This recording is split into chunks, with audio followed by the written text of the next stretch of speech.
The day my father died, I found my first grey hair. I remember standing in his master bathroom, staring at that single silver strand while the police moved through the house below. That morning, he'd been fine, laughing over breakfast, planning his next business trip. By lunch, his heart had simply stopped.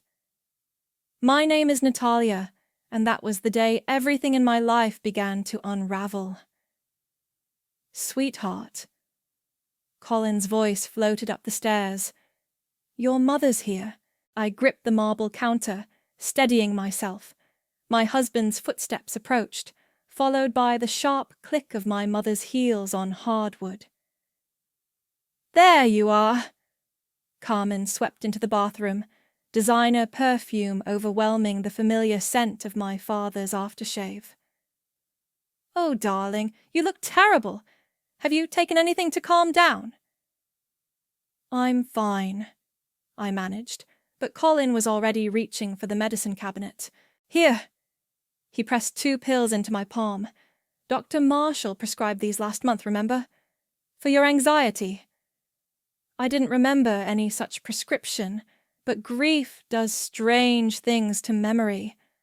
I swallowed them dry. We need to discuss arrangements. Carmen was already pulling out her phone. The funeral home needs decisions, and there's the matter of the estate. Mom, he's been dead for 6 hours, and life goes on, dear. Someone has to handle these things. She touched my cheek. Let me take care of everything.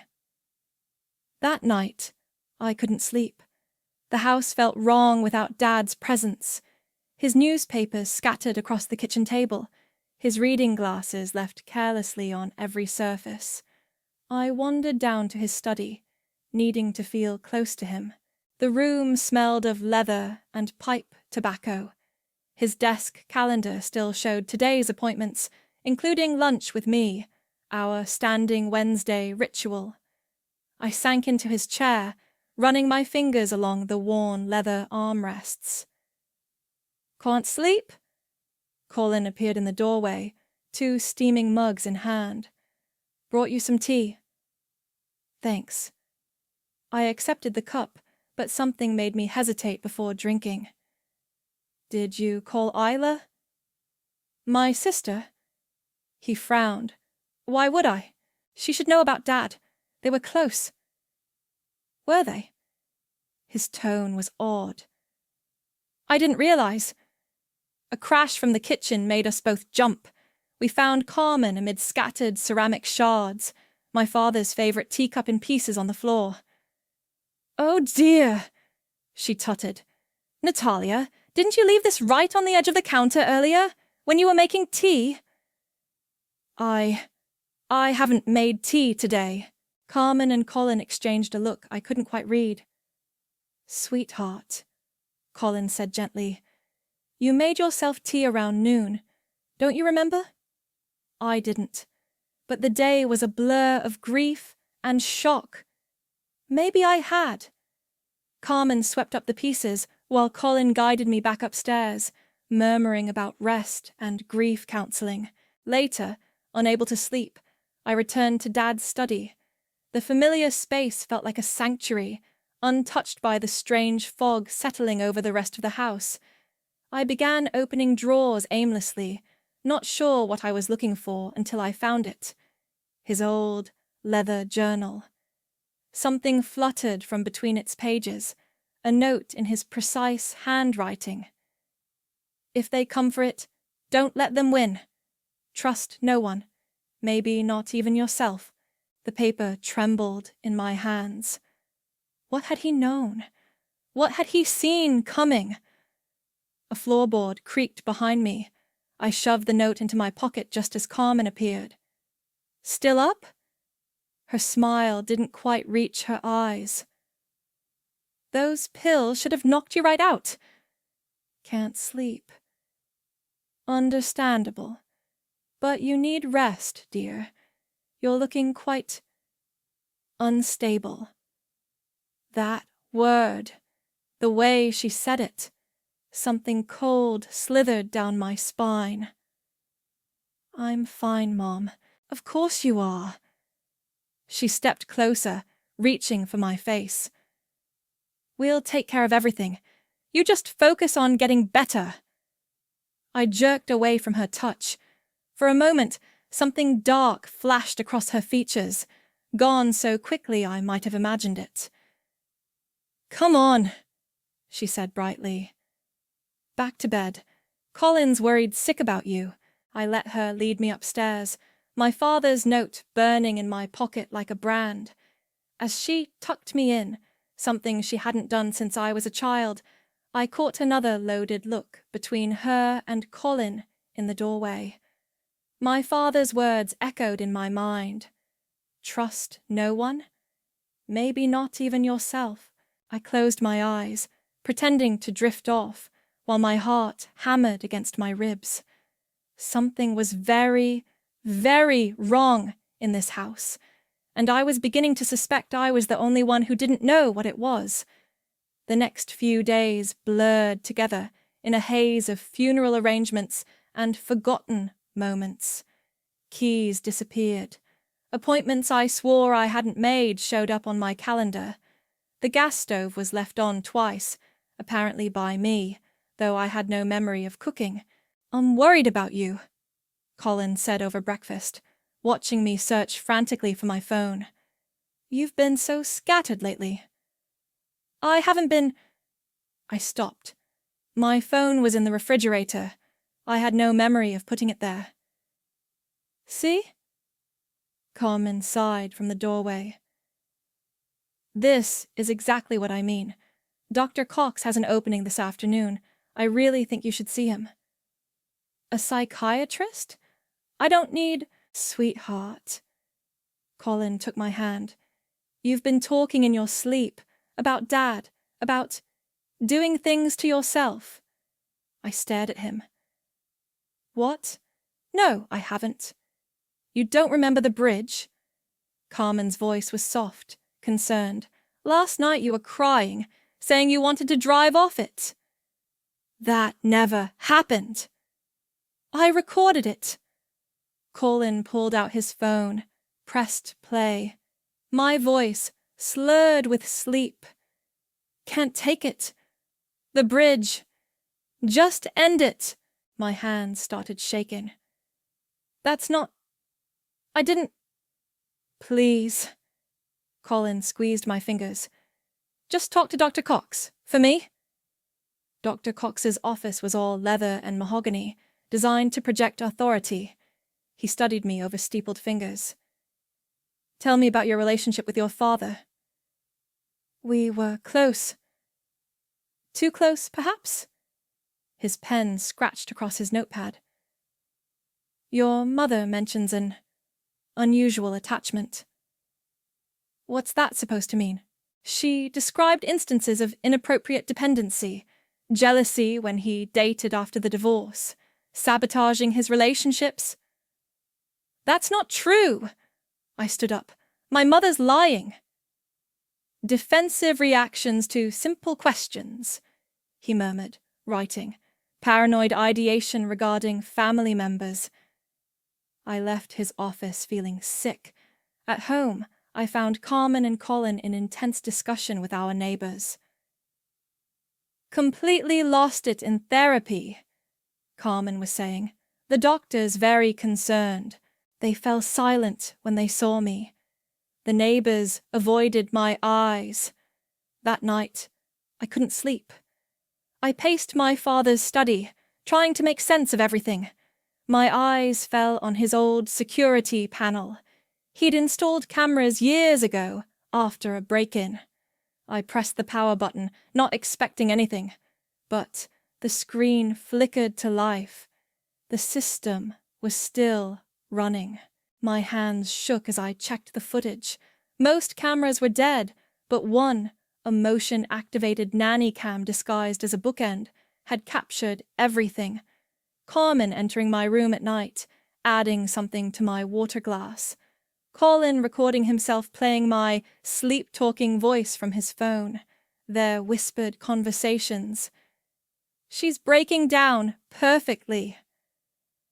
Just a few more weeks until the competency hearing. $10 million split right down the middle. I slammed the laptop shut, bile rising in my throat.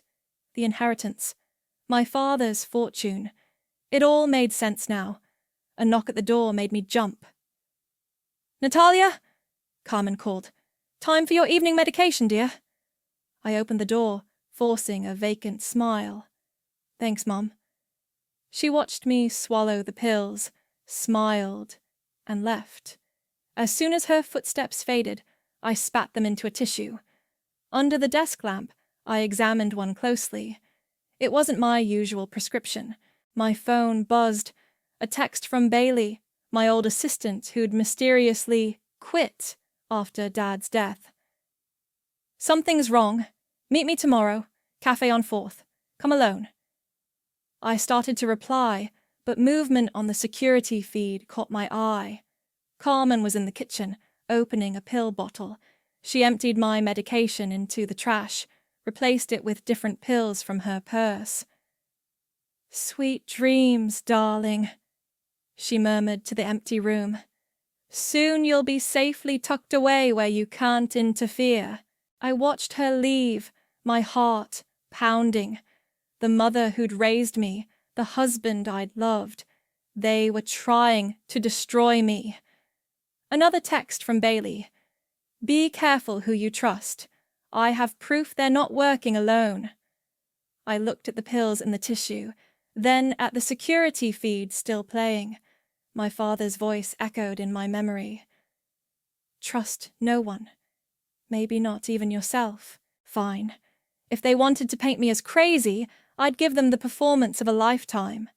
But this time, I'd be the one recording everything." I pulled out my father's journal and began to write, documenting every detail. They thought I was breaking down. Instead, I was waking up. And soon, they'd learn exactly what kind of daughter they'd raised. The cafe on 4th was nearly empty when Bailey slid into the seat across from me. Her eyes darted around nervously before she spoke. "They offered me money to quit," she whispered. "Said you were becoming unstable, that it wasn't safe to work for you anymore." "How much?" $20,000. But I didn't take it. She pulled out a USB drive. "I've been keeping records. Your husband's been moving money around, setting up offshore accounts, and your mom's been making calls to some very interesting people." A couple entered the cafe. Bailey quickly slipped the drive into my purse. "Be careful," she warned. "They're watching you. Make them think they're winning." That afternoon, I gave them exactly what they wanted. I stood in the kitchen, staring at nothing, until Carmen found me. "Natalia? What are you doing?" I turned slowly, letting my eyes go unfocused. "The birds. They're so loud today." "There aren't any birds, dear." "They're screaming in my head." I clutched my temples, sliding down the wall. "Make them stop." Carmen's face lit up with barely concealed triumph as she called Colin. "Come quickly. She's having another episode." They took me to Dr. Cox, who nodded gravely as they described my breakdown. I played my part, twitching, mumbling about birds, staring into space. "Classic psychotic features," he muttered, scribbling in his notepad. "We may need to consider inpatient treatment." That night, I waited until the house was quiet before connecting Bailey's USB to my laptop. Files upon files of evidence, bank transfers, recorded phone calls, emails discussing the plan. A new email notification popped up. Carmen to Colin. "Dinner reservations confirmed for the 15th. After the hearing, we'll have plenty to celebrate." My hands shook as I forwarded everything to a secure email account. Then I deleted my browsing history and crept back to bed. The next morning, I shuffled into the kitchen in my robe, unwashed and mumbling. "Good morning, sweetheart." Colin kissed my forehead. "How are you feeling?" "The birds are quieter now," I whispered, staring at the wall. "They only whisper when Daddy visits." Carmen nearly dropped her coffee cup. "Your father visits you?" I nodded solemnly. "He knows what you did." The color drained from her face. Colin grabbed her arm before she could respond. "She's delusional," he said loudly. "We should call Dr. Cox again." I spent the next week playing the perfect patient. I took their pills, but didn't swallow, had conversations with empty chairs, and cried about invisible birds. Every episode was carefully documented by Carmen and Colin, building their case. Meanwhile, Bailey helped me install voice-activated recorders throughout the house. Every night, I reviewed their conversations. "The hearing's in 2 weeks. Cox's testimony will seal it. Once she's declared incompetent, the money's ours." I was in my father's study when I heard them discussing the petition for conservatorship. "Filed this morning," Colin said. "Judge Morris owes me a favor. He'll fast-track it." "Perfect," Carmen purred. "My poor, unstable daughter. She needs her mother's guidance now more than ever." I forced myself to stay still, to keep playing the broken doll they needed me to be. But inside I was burning. That evening, I made sure they saw me having a conversation with my father in the garden. Carmen recorded it on her phone while Colin called Dr. Cox. "It's getting worse," he said. "She's completely lost touch with reality." After they went to bed, I checked my email. Bailey had sent me the final piece, footage from the security cameras at my father's office building. The day he died, Carmen had visited him. They'd argued. She'd left, looking furious. 2 hours later, he was dead. My hands trembled as I added it to my evidence file. The scope of their betrayal was staggering. A notification lit up my phone, an email from Carmen to several recipients. "Celebration dinner confirmed for after the hearing. Finally, we can get her the help she needs. The caterer needs a final head count." I smiled in the darkness of the study. They thought they were so clever, so careful. They never considered that their perfect victim might be playing them instead. The hearing was in 3 days. They expected to find a broken woman, ready to be led away to whatever facility they'd chosen. Instead, they'd find out exactly what happens when you underestimate the daughter of a man who taught her to always have a backup plan. Let them plan their celebration dinner. I had a very different menu in mind. I found Isla's house exactly where Bailey said it would be, a small blue cottage on the outskirts of town. Colin's sister opened the door cautiously, her eyes widening when she saw me. "Natalia, what are you doing here?" "Returning this." I held up one of Colin's old sweaters, letting my hands shake slightly. "I've been cleaning things out." She hesitated, then stepped aside. "Come in. You look like you could use some tea." Her kitchen was warm and cluttered, nothing like Carmen's sterile perfection. Isla's hands trembled slightly as she poured the tea. "Your mother called me last week," she said finally. "Asked some strange questions." "About what?" "About you. Specifically about—" She swallowed hard. "About the time you supposedly threatened to drive off Thompson Bridge." My cup froze halfway to my lips. "What?" "She said it happened last year that Colin had to talk you down." Isla's eyes met mine. "But that's impossible, because last year that bridge was closed for construction, for 6 months." The silence stretched between us. "They're lying about other things too, aren't they?" she whispered. I set my cup down carefully. What makes you say that? Colin called yesterday, asking me to testify at some hearing about your mental state. Her fingers made air quotes. Said you were dangerous, delusional, but... She gestured around her kitchen. You seem perfectly fine to me.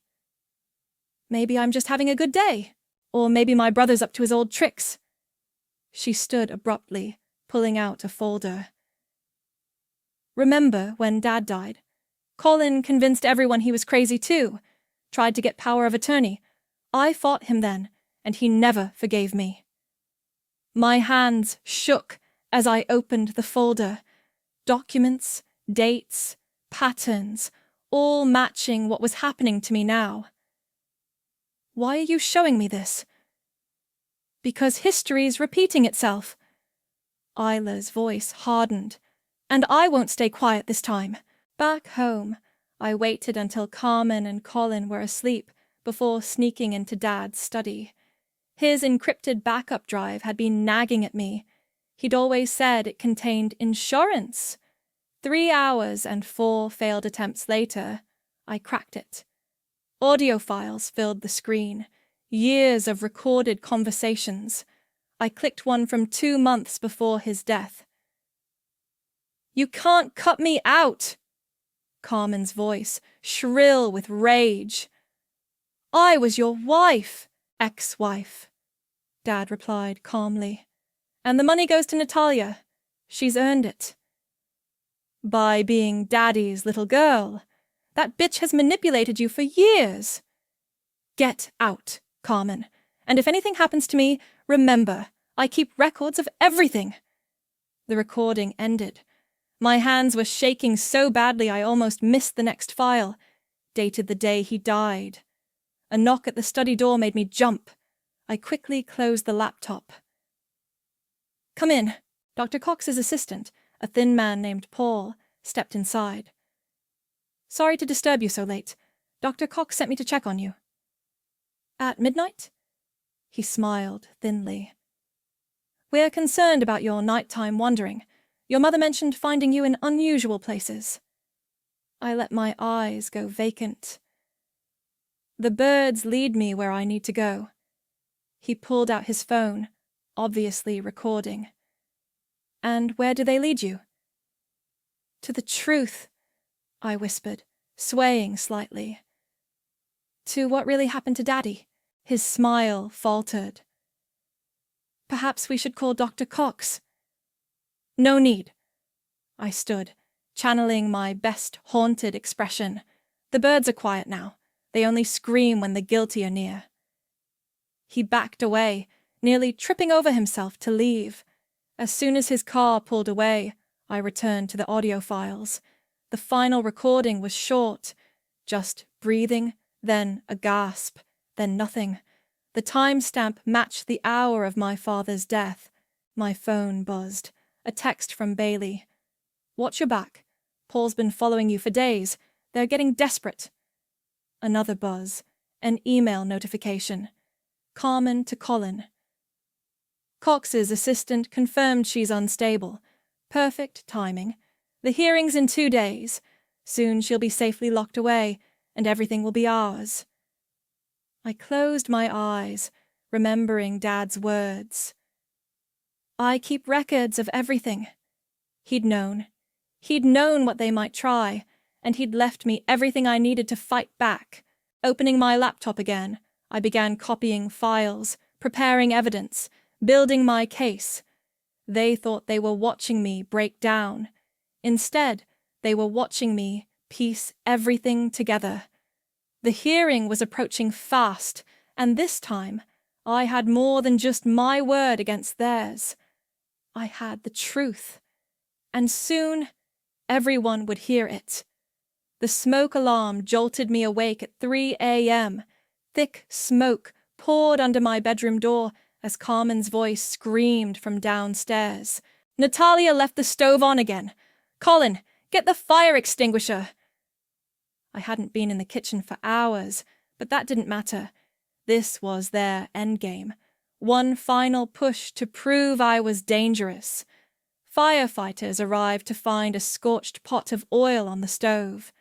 Carmen sobbed dramatically into Colin's shoulder. "She's been doing this more and more," she told the fire chief. "We're terrified she'll burn the house down." I started, but Colin cut me off. "Sweetheart, we found your journal in the kitchen. You wrote about making midnight snacks, remember?" The firefighters exchanged concerned looks. One of them held up my father's journal, now conveniently placed near the stove, open to a page I'd never written. The next morning, emails I supposedly sent began circulating among family friends, rambling messages about conspiracies, threats, paranoid accusations.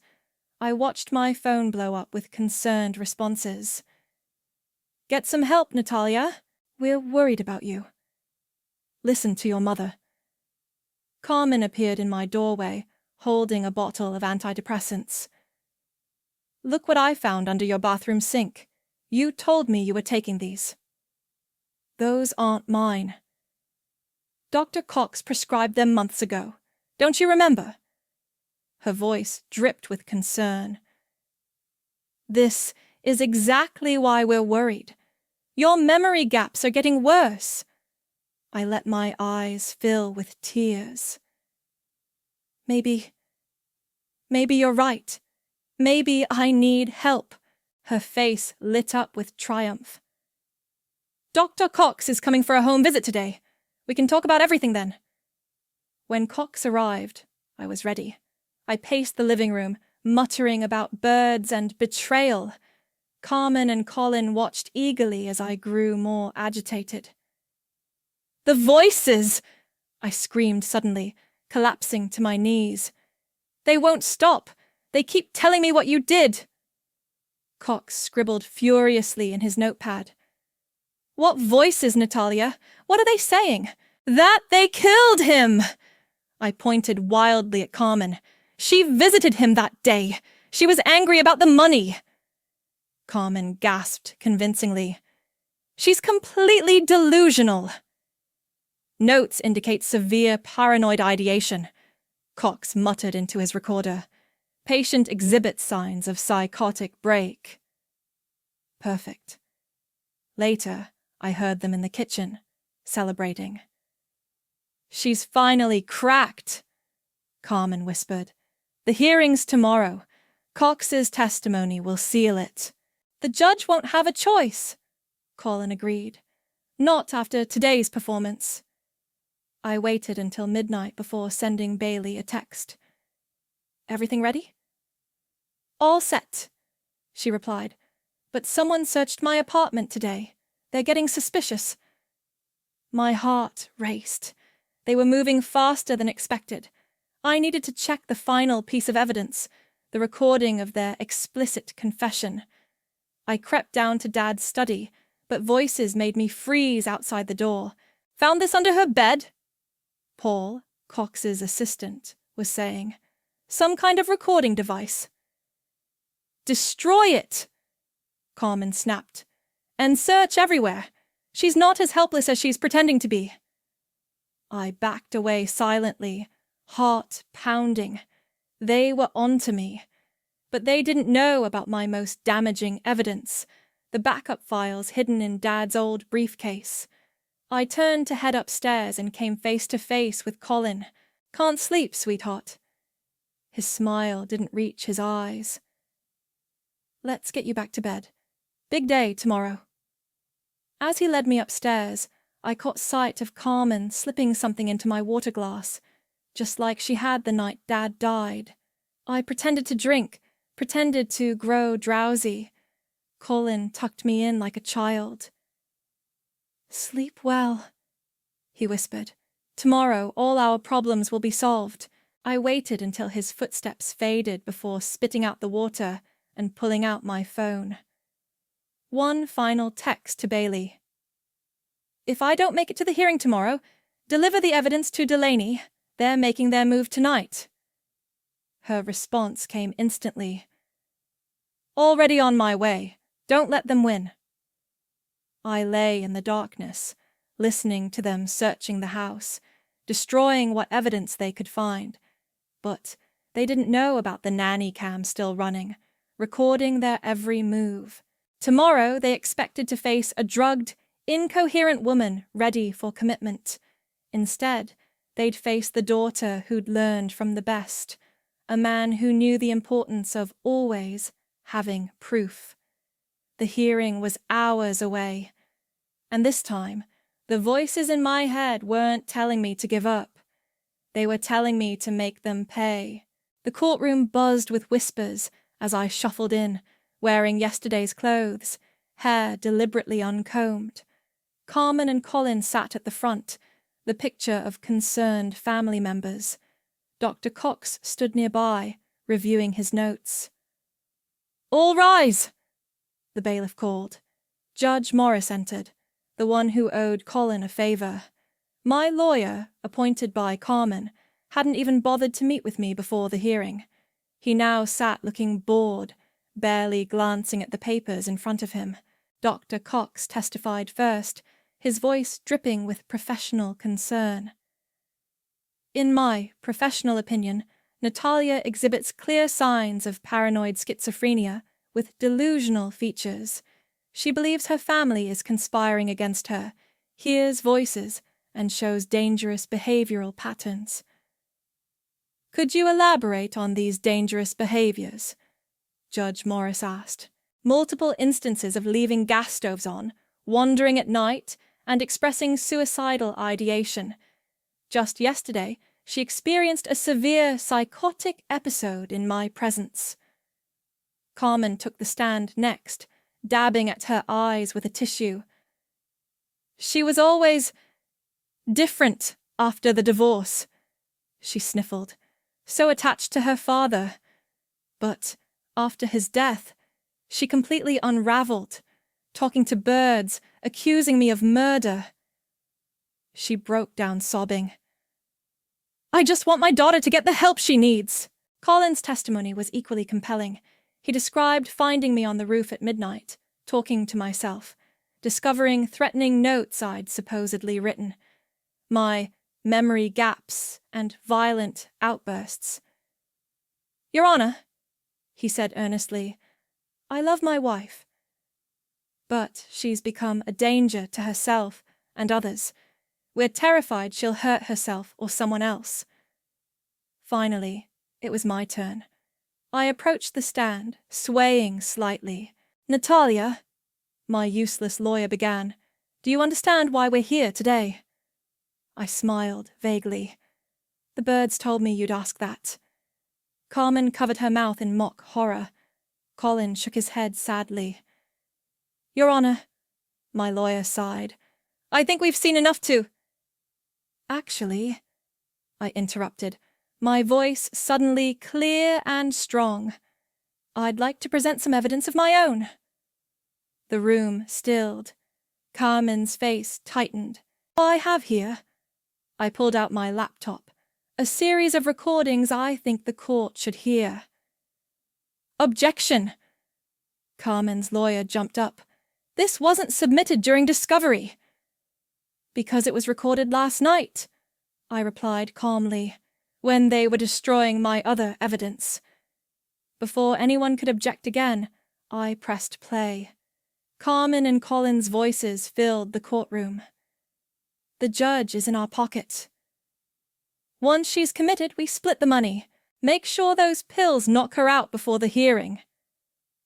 $10 million, all ours." Color drained from their faces, but I wasn't done. "I also have security footage from my father's office the day he died, and the results of a toxicology test I had run on his tissue samples, showing exactly what was in his system when his heart mysteriously stopped." Carmen stood up, shaking. "She's lying. This is exactly the kind of paranoid delusion. Is this a delusion, too?" I played the nanny cam footage from last night, them searching my room, discussing how to drug me, Paul destroying evidence. "Your Honor," I said quietly, I'm not mentally ill.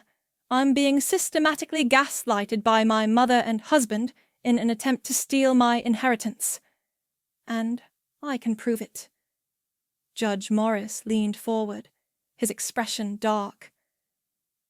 Mr. Cox, did you participate in this conspiracy? Cox went pale. I was just following their lead. Enough! Colin shouted. She's manipulating everyone. She's crazy.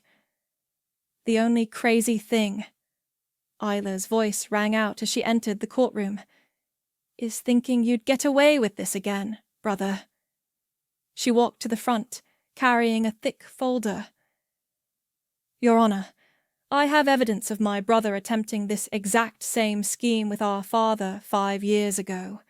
Same tactics, same false diagnoses, same corrupt doctor. The room erupted in chaos.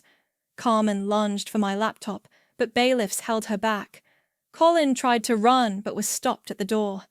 Cox began frantically flipping through his notes, as if searching for an escape.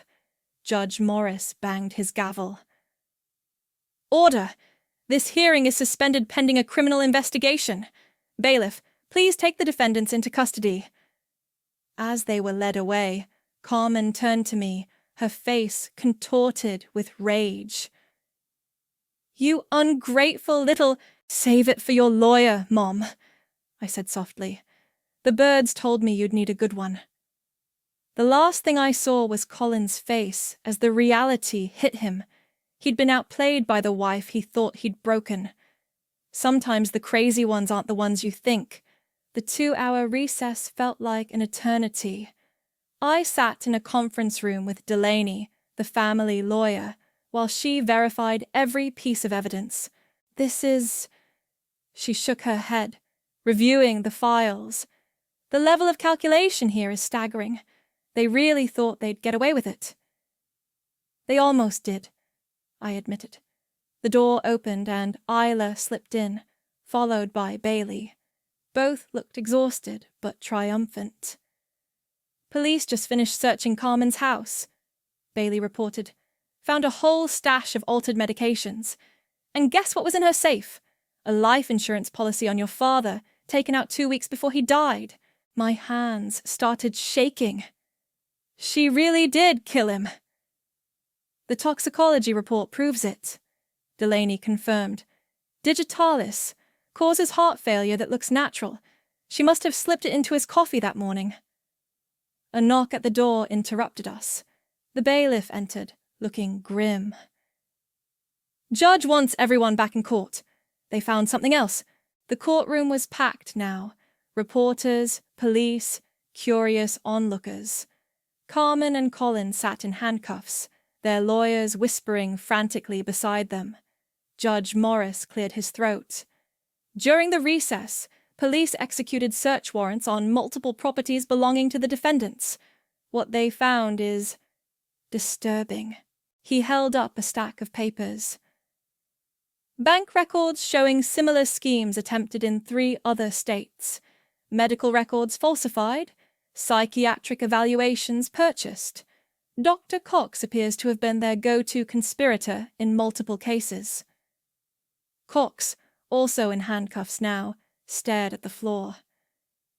Furthermore, the judge continued, evidence suggests Carmen may be involved in 2 other suspicious deaths, both involving inheritance money. Carmen jumped up. This is ridiculous! I demand— Sit down! Her lawyer hissed, pulling her back. Your Honor, Delaney stood. Given this new evidence, we move for immediate criminal charges and freezing of all assets. Granted. The gavel banged. Defendants will be held without bail pending multiple charges including conspiracy, fraud, and— He paused significantly. First-degree murder. Colin crumpled in his seat. Carmen's face twisted into something inhuman. You think you've won? She spat at me. You're just like your father. Weak, sentimental, easy to manipulate. I should have gotten rid of you years ago. Get her out of here, the judge ordered. As they were led away, Colin tried one last time. Natalia, please! I really did love you. Save it! I cut him off. The divorce papers will be filed tomorrow. After the courtroom cleared, Isla touched my arm. You okay? No, I admitted, but I will be. We gathered in Delaney's office to handle the aftermath. Police investigators came and went, collecting statements and evidence.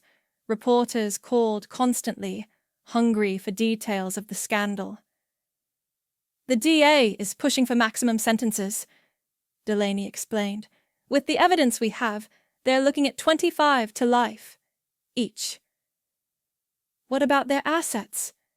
Bailey asked. Frozen, and any money they received from previous schemes will be tracked down and returned. I stared out the window, watching the sunset. How many others were there? How many people did they destroy? Police have identified at least 4 other victims, Isla said softly. They're reopening those cases now. My phone buzzed, another reporter wanting a statement. I turned it off. What happens now?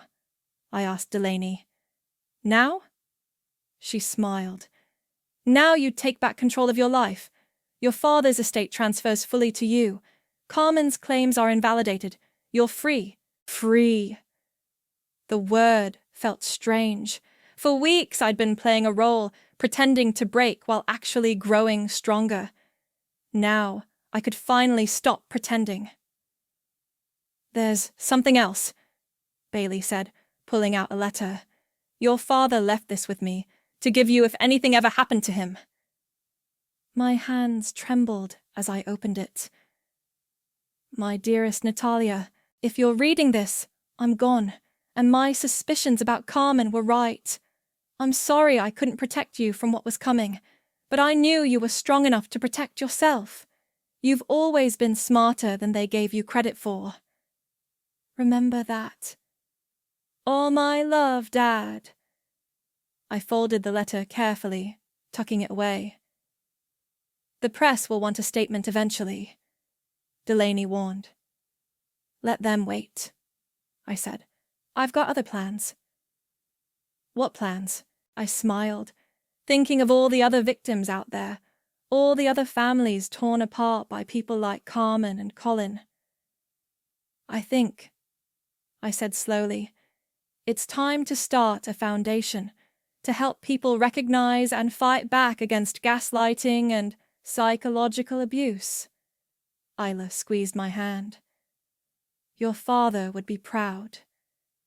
Looking out at the setting sun, I finally felt the weight lifting. They'd tried to bury me, label me crazy, erase me from my own life. Instead, they'd taught me exactly how powerful I could be. The autumn wind rustled through the trees as I unlocked the door to my new house, a modest cottage far from the mansion where I'd almost lost everything. Bailey helped me carry in the last box while Isla arranged flowers in the kitchen. My phone buzzed, a news alert about Carmen and Colin's sentencing. I didn't need to read it. I'd been there, watching as justice finally caught up with them. 30 years! Carmen had spat at me across the courtroom. Was your revenge worth it? It wasn't revenge, I'd told her calmly.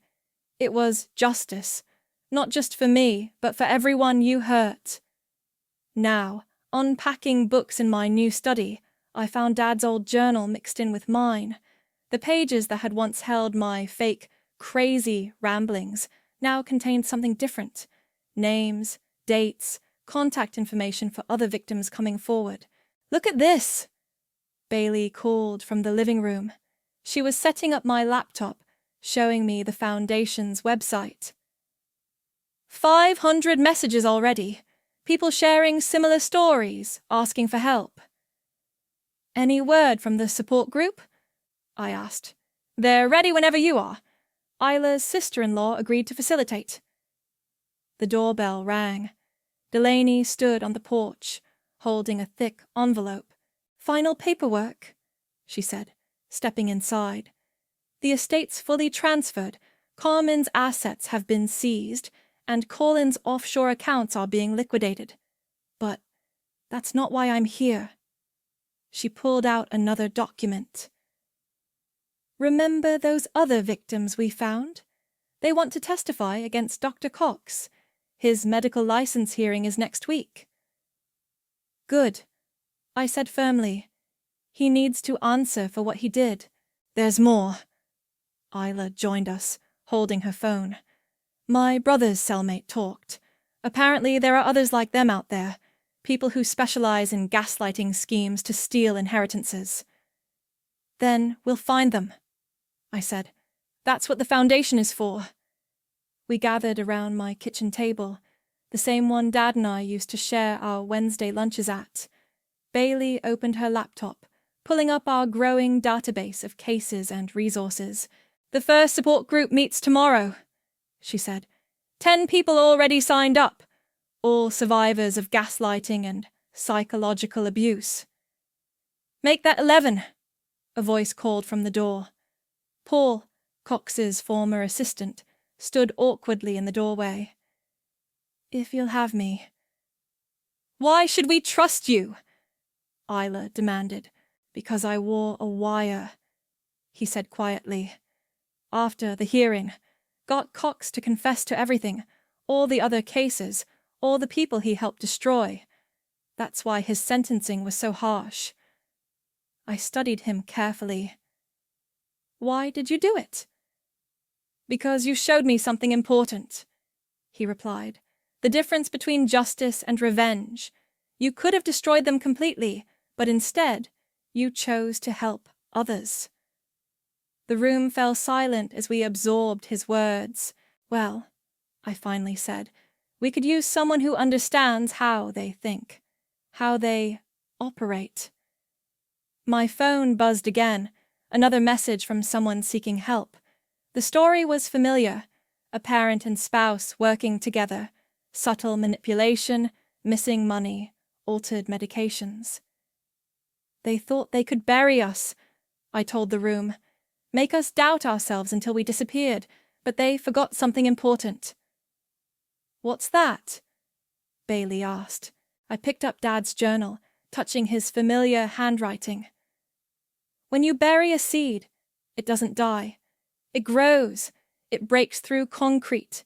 It reaches for the light." "And now we're helping others do the same," Isla added. I looked around at my unlikely family, the loyal assistant, the betrayer's sister, the reformed conspirator, the determined lawyer, each of us changed by what had happened, but stronger for it.